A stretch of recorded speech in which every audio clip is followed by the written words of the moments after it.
see it. I can see it on the input thing. And now it is back. And now it's gone. I can see it here. Now it's gone? Now it's back. Now that you moved, it's back. Maybe there's some contact problem with the mic. Maybe I shouldn't sit on the cable. How's that? Is it there? Now it's there, yes. Now it's there. Easy come, easy go, huh? What do you And think? it's more better. More better? Mm-hmm. Okay. So where was I again? Oh, so we weren't there at the Big Bang. We don't know if that's really the cause of the universe or not. Huh? But if we take our assumptions from the scriptures, the Vedas, not just any scripture, but the Vedic scriptures, then any reasoning that we base on those assumptions is going to be true, unconditionally true, just like the Vedas themselves. So there are two assumptions in the Vedic theory of creation. One is that the Supreme Lord is the ultimate cause, the efficient cause, and the material cause of the creation. And the second assumption is he creates this material world by a combination of his internal and external energies, the spiritual and the material potencies. So let's go over these two one at a time. First of all, the ultimate cause of everything is the Supreme Lord, the absolute truth. He's the beginning and the middle and the end of everything. He's the origin and dissolution of all universes. He is the one behind all manifestations. So as the ultimate cause of everything, certainly he is the cause of the material creation. But more than that, he's also the efficient cause, because he's the controller. It's not that he simply turns his creation loose and then everything that happens from that point on is a result of some material combination. No. He is directly in control, directly in touch with all the parts of his creation. As it's said, not a blade of grass moves without the will of the Lord. And also, he's the material cause. For example, the material cause of a pot is clay.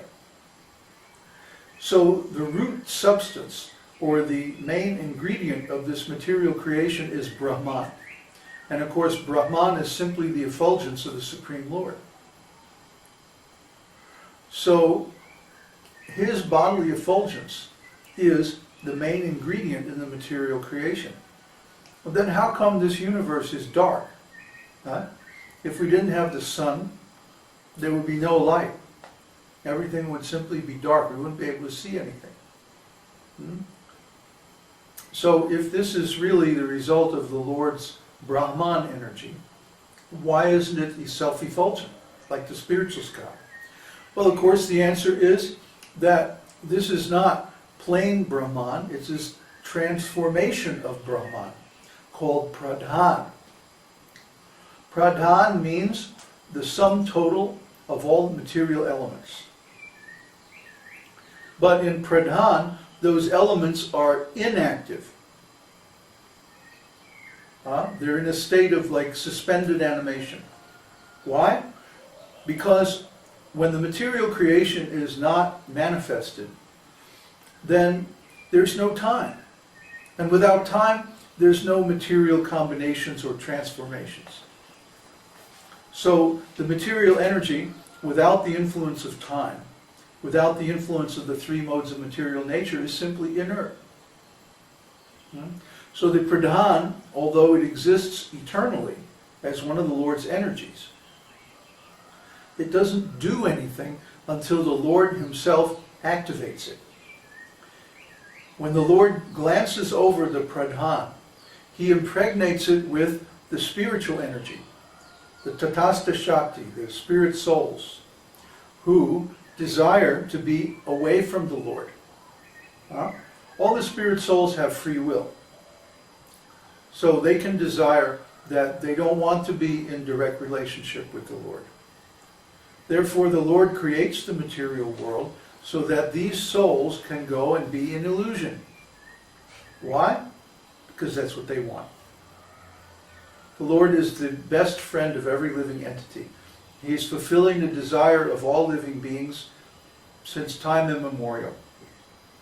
So the Lord, being our best friend, he is unconditionally our best friend.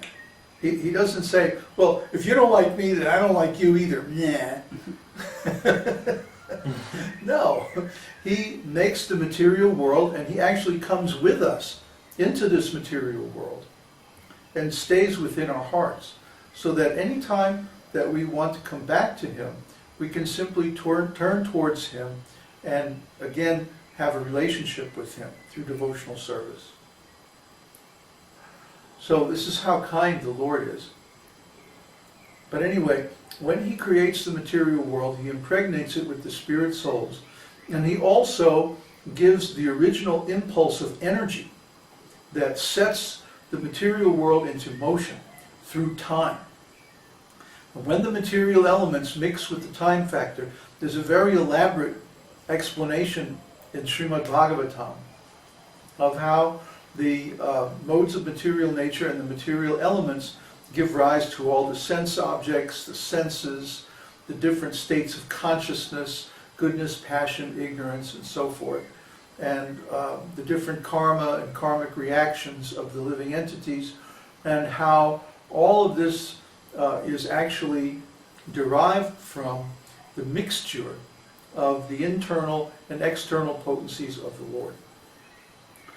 So the Lord is the ultimate cause, the efficient cause, and the material cause of the creation. And the creation is due to his potencies, even though it's nothing but he himself. It is a transformation of his original nature. These two assumptions are all that you need to know to understand the whole philosophy of Vedānta-sūtra, at least as far as what is this material world, what are we doing here, how do we get out, and so on and so forth. Now, from these two pillars, philosophical pillars, the whole Vaishnava philosophy and much of its practice is derived, I'm going to say deduced, deduced by deductive logic.